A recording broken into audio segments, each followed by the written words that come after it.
All right, so here's a look at the shell of the 84 pack taken apart. And so you can see what I did. You can see the lenses right there are epoxied on with JB Welds. That's like the best thing. It's the easiest thing to use.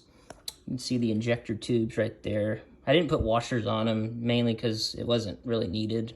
So certain areas don't have washers on them. You can see where the ribbon cables and stuff kind of go through and zip tied it.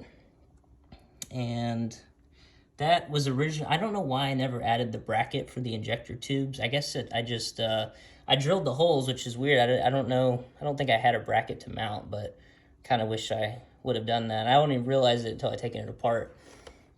And then you can see where the clipper valves, those do have washers on it because they definitely needed it. Or I mean, not washers, nuts on it, sorry. You can see where the connector is right there for the hose.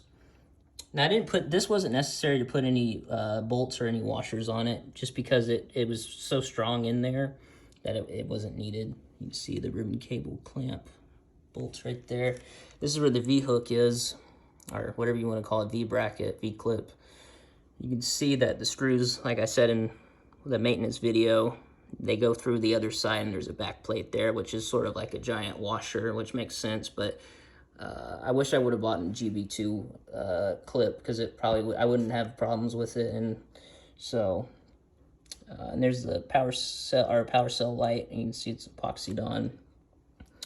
And I think that's about it. And yeah, so